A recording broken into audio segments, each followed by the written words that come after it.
being persistent is something that I encourage guys to do at certain times. Yeah. But when a woman's uncomfortable, it's really scary.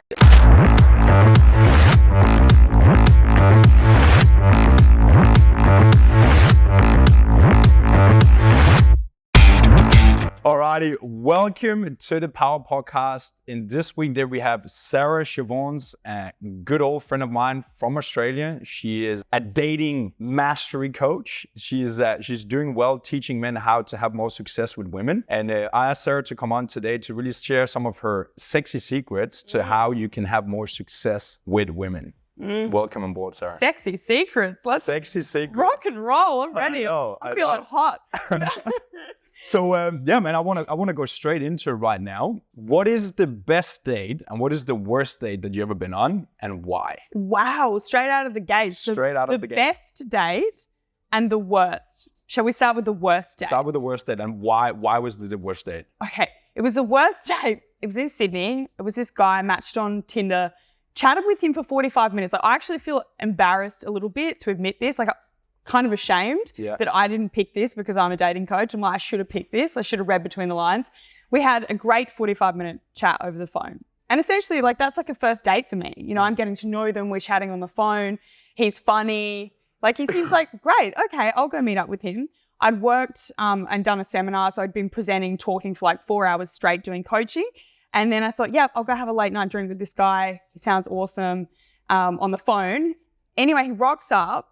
So he has a Ferrari on his profile, dating profile, rocks up in, I don't know what the fuck it was, like a Toyota Camry. I don't know. But I immediately was like, I've been catfished.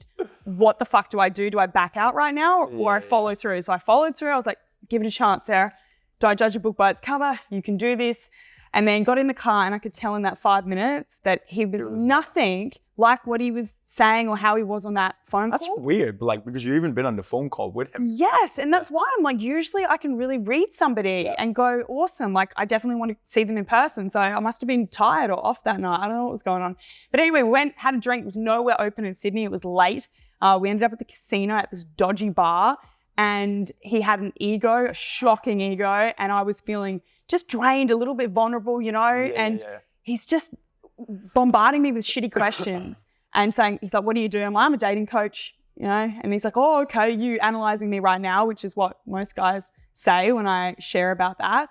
And, you know, I'm like, no, like, you know, when I go on a date, I like to relax. I like to be, you know, feminine and just, I don't want to be all masculine, like coach mode. But this guy fucking just really pushed me to the brink. And I'm just like, and he goes, what do you think about me? No, tell me. I'm like, no, I really don't want to go there. He's like, no, please tell me. Yeah. So I went, fuck it. And I just completely tore this guy to shreds in a loving way. I'm never mean about it. And then I said, like, take me home. Like, I want to go home. Wow. So that's probably one of the worst, I must admit. And so what was there? Because like, I think we've all been on these dates where the other person is basically just like talking all the time. Yeah. So at least he asked questions. But what was the thing that made it a shitty day? Like, why was he just like, fuck it? He was pushy about me, like me getting a drink. Like, you know, really like, have a drink. I'm like, no, I'm fine. Honestly, like, I'm okay. He's like, no, have one. Like, very pushy. Right. Very pushy. He did ask me questions, but they were all coming from, you know, really wanting to get back to himself anyway. So yes, he's asking questions, but for all the wrong reasons. And I'm feeling uncomfortable. He's not reading between the lines. He's not telling, like, this woman obviously doesn't feel that comfortable. And instead of being able to go, okay, cool. Hey, do you know what? I'm going to drop you home. Yeah. He didn't. He just kept going. And to me, it's like, you know, being persistent is something that I encourage guys to do at certain times. Yeah. But when a woman's uncomfortable, it's really scary. Like, if it was any other woman, it'd be fucking scary. Yeah. It's like 1 a.m. at night in Sydney. There's not many people around you with this guy you've just met. Right. So that's when I had to get into like tiger mode. You know, I was like, I need to get the fuck out of here, take me home. But yeah, that was just funny, it's funny. It's not the worst. Like, I feel like pretty grateful that I haven't had too many bad dates. Yeah. But that's the one that always sticks with me. Right.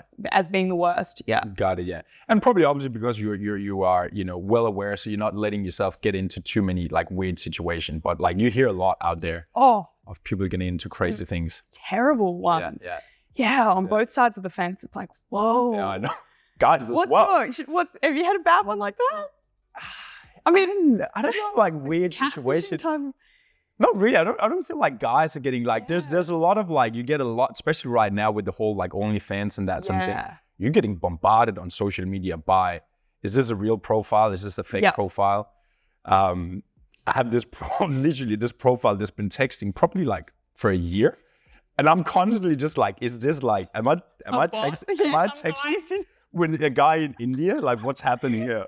You probably are. I know, but I've never been on any of those like dates where like you end up in that sort of thing. So it's probably just like, you know, again, you're self-aware enough in the situations when you go on dates. So you read between the lines. Yeah. You read the energy, you read the other person. I think the worst dates you go on is just like where they're just like talking, blah, blah, blah, blah, blah, blah, just about stuff you don't like. I'm like, I don't really care. Yep. Ask a question, throw it back on the ball. Throw the ball back. I know, like have a ping pong, you know, because that in the end of the day, that's what it's all about. Like I'm like well aware of like, I want to give the woman or the one that I'm on a date with space. Yeah. To be there, to be comfortable. And like I want to give her more. I don't need to talk, but it has to be I want to be hit as well. Yeah. You know what I mean? I want to feel comfortable, feel good, like feel like attracted to the other person because she was interested in you as well. Yeah, I always say dates are this opportunity for you and another human being to create an experience. Yeah. And we do that through the questions that we ask each other. We do that through the way we respond to those questions. Like we could go back and forth and ask each other 21 questions, or we could spend 3 hours together and only ask 5 really great questions and we create like the best date ever. You know, it's filled with these silences in the space and it's filled with the tension and the flirting and it's filled with getting to know one another on a little bit of a deeper level, but it's also fun and cheeky and playful. And that's like the sweet spot. Yeah. Yeah. So why do you think that? Because that kind of like leads me into the second question, like why you even went into this whole space about teaching men, helping men and that sort of thing. Well, what is it that you see overall is kind of like the thing that's lacking when people are dating, both from the guys and the girls side? Why is it there like a whole industry? Yeah. About how people can find each other. Like, what do you something think like a $5 billion industry. I remember finding out about that. I was like, wow. And I love this as well, this fact that there's over 320 million online daters and growing, obviously. And I just find it fascinating because if you bring up dating around, let's say, the family dinner table or a table of friends, what's like the general response? Like this, you bring up dating. Like, what's the vibe? Like if you bring it up, it's kind of like a little bit of a sensitive area, a little bit like hidden, like you can't talk too much about it. Like it's usually gets a bad rap. Yeah. And I feel like the mission I'm on is to really inspire people to realize that they can have a lot more fun dating and it doesn't have to be this frustrating experience, although it fucking is. And I acknowledge that 100%, that it can be frustrating. I feel like a lot of people are afraid at the moment in modern dating, and there is so many options that we don't decide. Yeah, yeah. And that's really tough. So we're not giving relationships enough of a chance. We're like, eject, I'm out. Yeah. Literally, swipe, gone. Yeah, it's true. Like they say something, or they say, "Oh, this is my favorite movie," or something. You're like, "Nah, out." Yeah. Or suddenly there's a topic that comes up that's a little bit more vulnerable. Out. Yeah. So I feel like there's a lot of that kind of miscommunication and not staying in things for long enough. But look, it's tough. It's not easy. And I think a lot of people think they want the relationships, but the most important part, and I always do this with my clients, is you've got to start with, well, what's the relationship with yourself? What do you really want? Perhaps you do want to have more casual experiences. I love that. Like when I think about dating, like success in dating, I don't just think, okay, if I get my client into a relationship, bada bing, bada boom, like I'm successful. That's what makes me a successful coach. Yeah. I believe that you can have dating success with going on casual dates and like learning how to have like amazing experiences and enjoying that time with somebody intimately and then continuing your life. Yeah. More and more people are choosing to live on their own as well. So it's not like there's one option, I believe, to like relationship structures and what we'll want moving forward. So leaving that curious door open to go, well, we can explore this. We don't have to be linear and go, I meet you, we get married, we have kids. So although that's obviously a part of being successful, and a lot of guys come to me and they go, Sarah, I'm 35.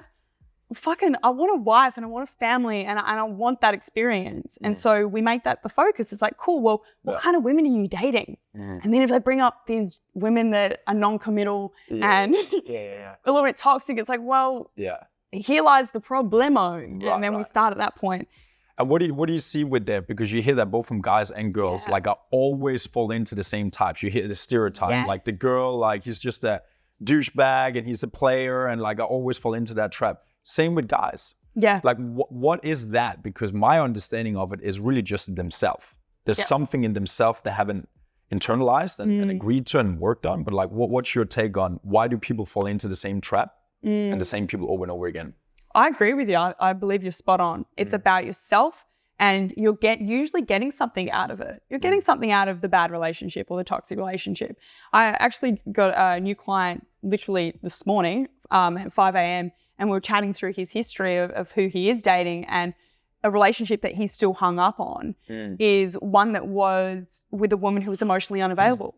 Right. And then, we dug a little bit deeper, and he had these 3 themes that were coming through about not being good enough, perfection, thinking too much, putting all of his power in the woman's hand, and she's in charge of how much love he gets and how much he doesn't. And so he became like trauma bonds. I don't know if you've spoken about that a lot, but he created this deep trauma bond connection with this woman, but not for good reasons, right? Or not for what is aligned with what he shared with me.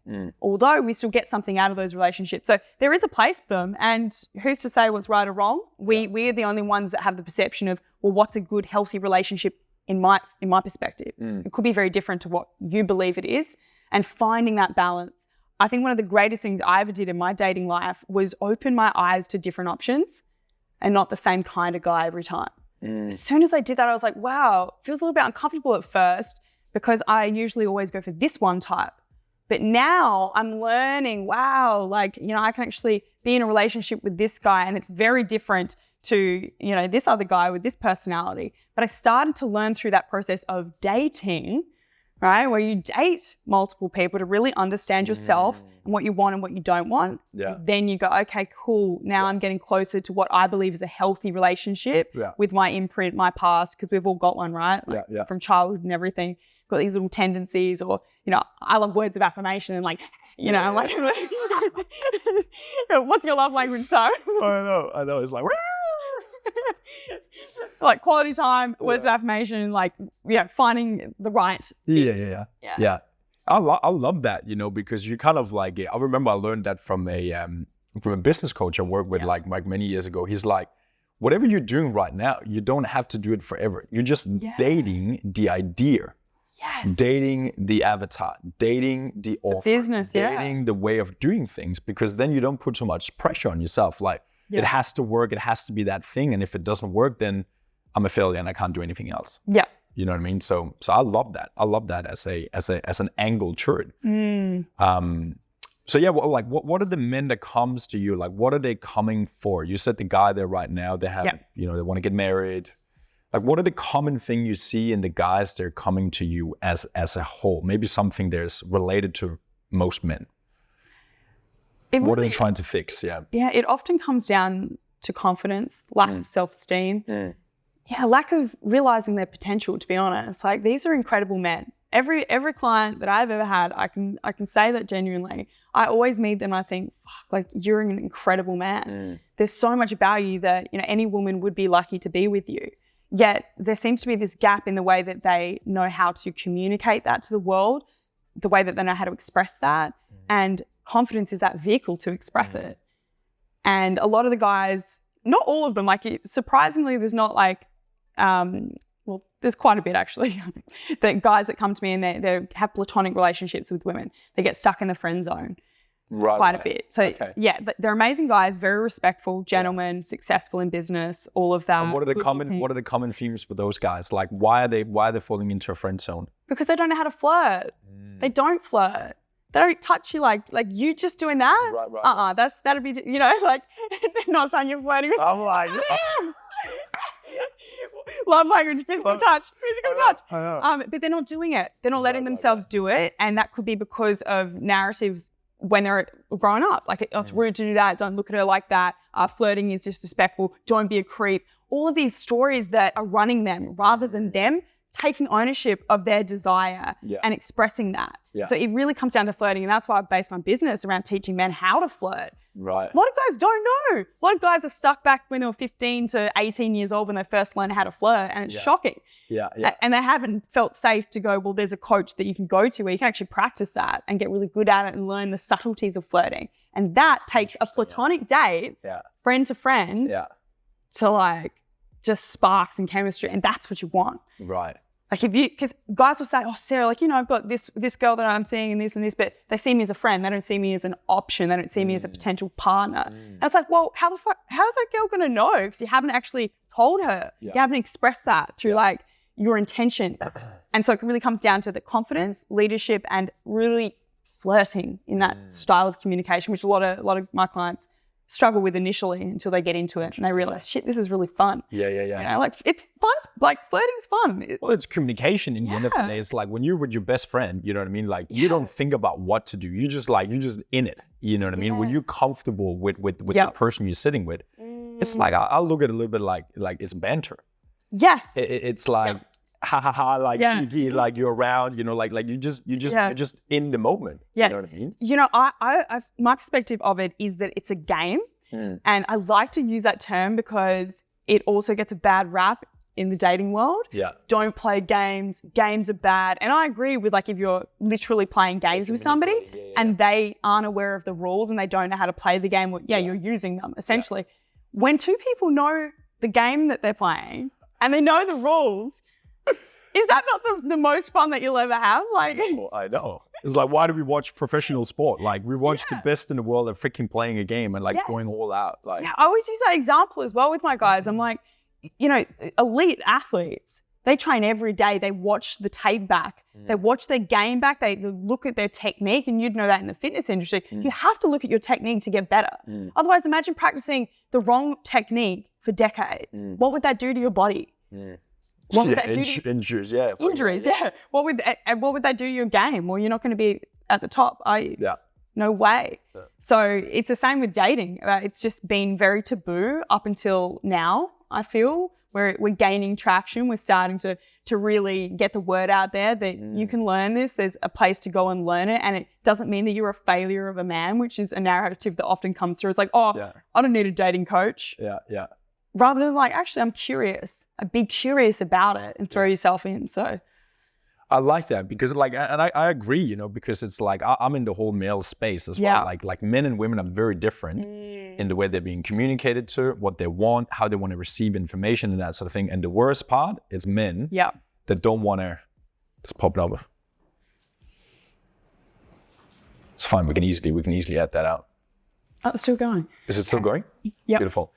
Men that don't want help, you know what I mean? Because like they don't want to be told what to do. It's like, and especially it's such a sensitive area, you know what I mean? So I think you have a big advantage, like being a girl, being a woman, being in that space, because they have like almost like the parade down. Like it's different if a guy like me comes to them, speaks to them, tell them, like, I don't know. What is it? Do you feel like you're being vulnerable? Like, would you go to your friend, like a guy to guy? Would you be like, yeah, look, I can't flirt? Would you ever tell them that? Or see, I don't think guys would, to be honest, because it's such a. You wouldn't want to admit that. You wouldn't want to admit that because that's a very, very like sensitive area for a guy. It's like every guy wants it, okay, and everybody thinks about the guy. There's the best, whatever. Like they think about, I want to be the best at that. It's like guys, girls. Yeah. So it's almost like an area men believe that they should naturally be good at. You said that before with training and stuff. They believe that it's a natural thing. They should be good at that thing. Otherwise, they're a failure. Yep. Yeah, like they place their self-worth in their ability to do something like that, or their ability to be successful with women. Yeah. And then their peers, like other guys, like you've got to be honest, like you do kind of critique each other internally. So I feel like that's shifting, but very gradually because it's a biological thing almost, It's just like how we've been for like the longest time in evolution. Yeah, absolutely. And you touched base on before in terms of like, we're not, allowing time to actually meet someone and actually stay with it. What do you think about the way we're living today with the dating profiles? Like, how do people use the dating profiles, but also how do, people not get sucked into this like next? Oh, it's really hard because most of the big titans in the dating app industry have wired the apps to make you stay there, to make you spend money, to keep you swiping. I know that a lot of them will say that they have ethics, but You just have to go on a couple of those dating apps to realize upsell. It's like bam, bam, bam in your face. Yeah. And I don't feel like that has the right message or the right mission. It's not helping the dater succeed. It's keeping them in the dating pool. Yeah. So I feel I'm actually working on this project at the moment called You Date With Us. And we're really pushing, our mission is to showcase real daters and showcase their most authentic side through video. So we actually interview daters, men, women, and we ask them certain questions to get the real them out. And now what we're doing is putting them on the big dating apps, you know, whether it's Bumble or Hinge or whatever local dating apps are in their particular city. And we're testing it because we've realized that you connect a lot faster and a lot more genuinely through video rather than photos. And most dating apps, you only have a couple of photos to go off and some prompts, and that's it. So our mission is to convert that into video, empower people to do that, and realize that they can capture their most authentic self, and they're going to find partners a lot faster and find partners that are more compatible for them as well. Yeah, right. Yeah.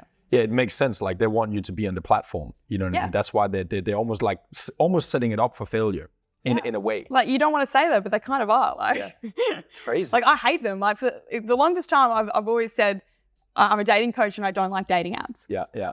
Until now, because now I have this mission and I'm tenacious. I work with my business partner on this and we're so fixated, maybe obsessed, like what you've got in the fridge there, like obsessed with the idea of changing people's mindsets around it and showing them. So we talk about it, we educate them, we show them, you know, we do the videos, we interviewing anybody that is willing to be a part of it to show. And now we're starting to get the results come in, the data. It's like an experiment to go, wow, you know, because people get really overwhelmed and they feel like they get lost in those 320 million online daters. So this is a process to really look at the individual or the ordinary person as someone who's extraordinary. And our job is to get that extraordinary X factor out of that person, share it with the world so that they find love. Yeah. That's it. So I feel like that's one thing that will tremendously change the industry moving forward. Absolutely, Yeah, well, you can see, like, I've been in Bali here now for, you know, over a year. You've been here before. Like, you see there's a different vibe and a different energy and a different character and a different person that come here. And I actually got a little bit of a similar idea when I came here last year. I was just like, why is it so easy to meet people here? Yeah. Okay, you go to Body Factory, you go, like, even you just go down on the beach, you know you will be able to talk to anyone here about something you got in common. Yeah. And I just thought to myself, I'm like, why? And I'm like, Bali is literally a filter for a certain person to come. It attracts a certain person. It's like you're going to a gym, you know, you go to a certain gym, you go to this gym versus this gym. That gym over there filters out a certain person, okay? So you bond and you relate and you have something in common with that person. It's like an identity. Yeah. So I thought the same in terms of like, not a dating app, but like a platform where people are meeting each other. And the filter for me, obviously, would be health and fitness. Yeah. Have you ever heard of Fit5?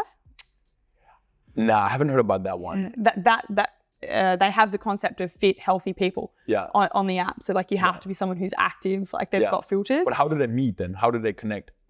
Same like a Tinder. So it's a swipe or not a swipe. I think it was, you know, like a tick or an X or something like that. Same thing. But you know, so healthy, fit people that live an active lifestyle. Yeah. That was their whole model. Yeah. Well, they still have that model. So there are dating apps, but yeah, look, I still believe that in-person interactions, like you say, hey, you can go down to the beach and talk to anyone. But the thing is, and you would work with clients like this, if you don't have the confidence and you're riddled with anxiety, you might see 1,000 people and not start a conversation with any of them, and just like all this amazing opportunity in front of you is not utilized. You don't even see it, you don't even look at it. I've seen you in action. Like, I know what you're like. You were just like, boom, you don't even think. You're like a golden retriever or something. You're just like, you know, going up to people, oh, hey, like, you know, you're just so in the moment. You're so present, which is something that a lot of people struggle to be. They struggle to be in the moment. Yeah. And they don't know what to say. They don't know how to get into their flow state, but you're just like, boom. Well, it's training as well. Like I've been going through like lots of like social anxiety and that sort of thing. I think you heard that story before with drugs and all that sort of stuff. So I think it comes out of an obsession. Fucking remember that word. It's true. I can't. It's I know, it's aggressive. It's aggressive. He's I got know. this like, what is it, a sticker with the, we have to put it in there. It's like the devil. Like, yeah, the devil. It's in bold red font, obsessed. Obsessed, Yeah, no, I just recently watched that reel actually this morning. Before I came here. And I was like, wow, it really resonated because I hadn't heard that, the whole experience. Like I heard parts of it. Yeah. But yeah, it really shapes you going through that. And I like the way you learnt something from what most people would attempt to hide and be ashamed of. Yeah. And you actually owned it. And that's what I mean by like owning something that, you might feel shame, because I came from a teenagehood of that as well. Drugs, alcohol, partying. Yeah. It was like there's no end to it. Yeah. Yeah. So I really loved your lessons that you took from it. You always learn. Yeah. So talking about confidence, you're saying that's kind of like the vehicle for people the confidence. Like that's almost like the what's called like the glue. Plug it in. The electricity. The electricity is like, this is where you are. This is where you want to be. Confidence is going to get you there. Yeah. What are some simple steps any man could do right now to, maybe understand why he's not confident and then straight away do something about it? Because I truly believe men, as much as they want to like listen and hear, they don't really want to talk. They want to know exactly what to do. Tell me the 3 steps to do tomorrow. Wash my armpit, freaking cut my nails, do my hair, do my beard. Boom, that will be good. I will do it. They want to take action. Exactly. Yeah. Look, talking about it is important. It's an important step. I would say something that's really powerful if you actually do it properly. And I know a lot of people, when I say what I'm about to say, are going to zone out because that's what we do. Once we hear something over and over again, we just, oh yeah, I know that. You know it, but do you fucking do it? And that is creating a script around what is holding you back right now, reframe it to how you want to show up, and repeat that as part of your daily routine. I believe that both men and women really thrive, but especially men thrive when they have a great routine. You get up, you got your morning routine. This keeps you on track. Sure, yeah. Yeah, keeps you on the rails. Yeah. If you don't have that rock solid purpose or routine, you're easily distracted or pulled off of your purpose. And so in dating, this comes up a lot because women can be a great distraction. Yeah. And then suddenly you're like sleeping with this woman, you're in love, and you've forgotten about your business and your dreams and all of this. Right? So routines and incorporating an affirmation script that you actually say and believe, I believe it is a fantastic way to get started, because once you start rewiring how you think in that mindset when you walk out the front door, things will start changing. People will start feeling different around you. So that's like, something that I say from the start as an easy thing that they can do.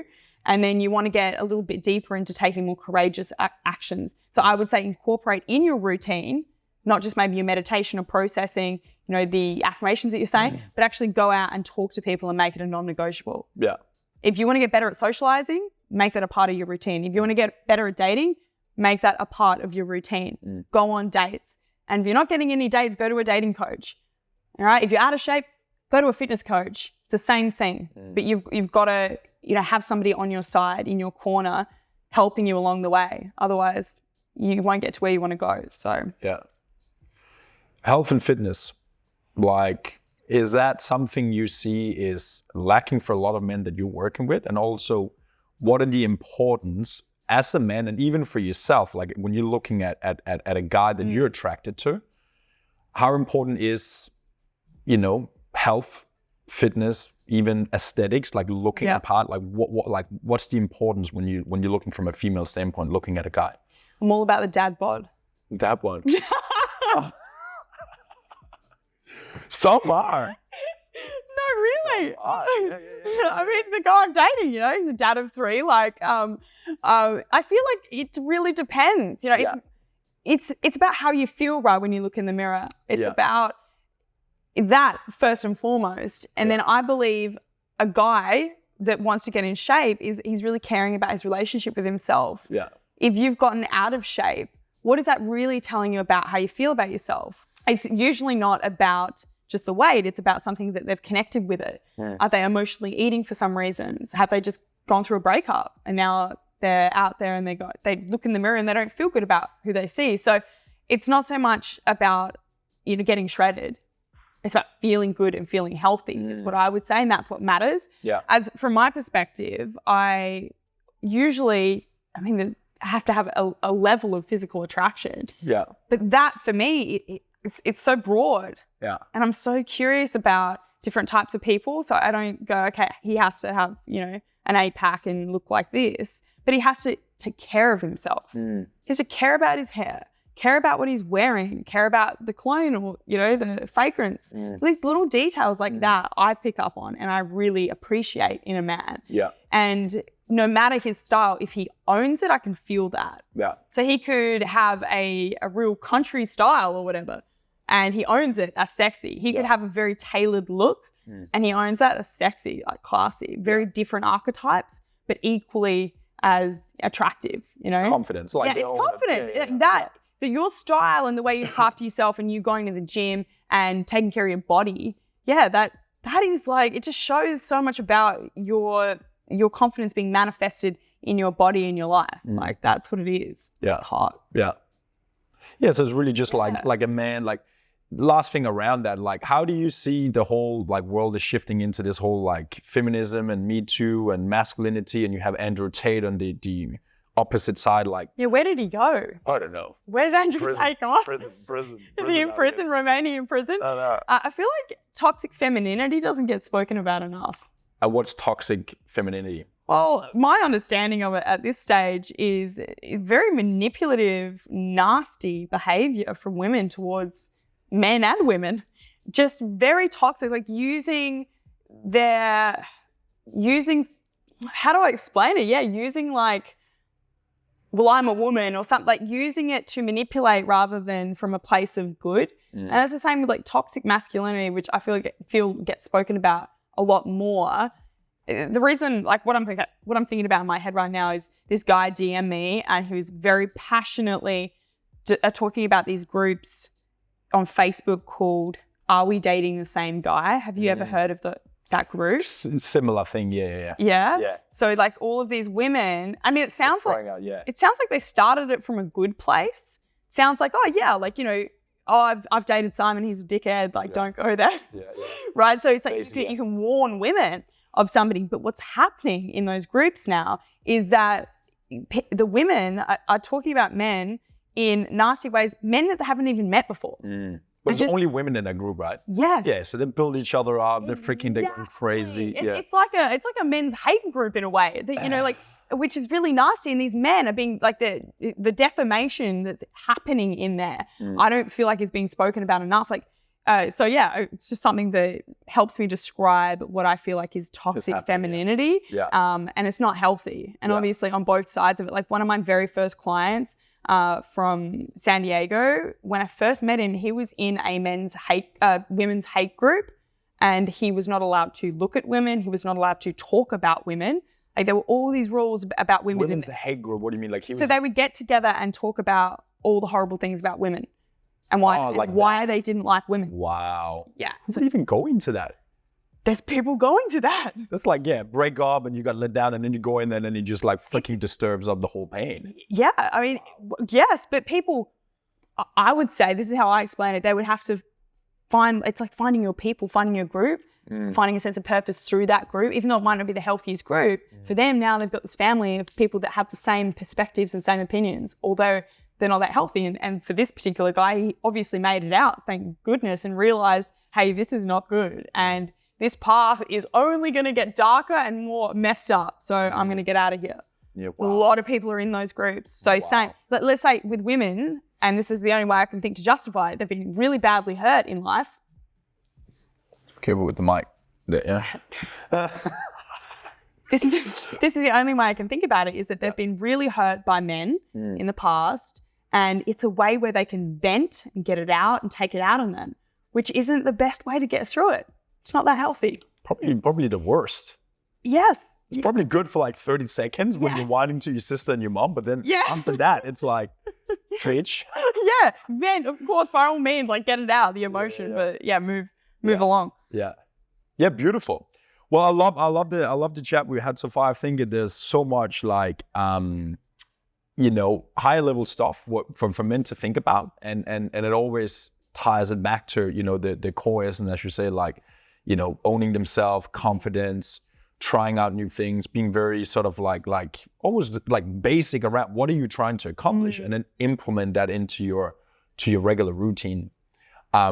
What would you kind of like just throw out there at the end? Like, what are maybe 3 steps guys can do right now just to become more attractive to everyone, like to have more success? Like, how can they level themselves up? Give yourself a makeover like they do on Queer Eye for the straight guy, but just do it for yourself. I watched an episode the other day and it inspired the fuck out of me. Like, give yourself a makeover like that. You know, go and get a new outfit, go to the barber, get them to, you know, style your hair, beard, wax your eyebrows, whatever, buy new cologne. Not you. I'm like, it is long. Buy new cologne, like give yourself that makeover and notice how you feel, because just making those slight changes can dramatically increase your confidence. Start there. Obviously there's stuff to develop, but that's just a great starting point. You'll feel awesome when you do that for yourself. Yeah, love that. Guys love their barber, their beard. It's actually true. There's nothing better that like you get that little like burst of like confidence and dopamine every time you go into a barber. Exactly. Back on the, you know, the scooter here in Bali, you know, you walk down the street, you're amazing. Exactly. You feel like a rock star. It's so you treat yourself like a rock star and you're going to feel different and people will feel different around you. And then obviously, you know, work on your flirting and that's when you come to me. So Fucking love that. Sarah, where can people find more about you? Like where you're at social media? What are you doing, by the way? Like you said, you're doing the Date with Us. Dating. Like tell me more about that. Yeah. So Date with Us, that's one of the main things I'm doing is we want daters, both men and women. We just, 15 minutes, takes 15 minutes. We make you feel like a fucking rock star. And then we test out these new videos on dating apps because we want to help you find love faster and more authentically. And then you can find me on Instagram. Instagram is my home, Dating with Sarah Official. That's where I'm most active.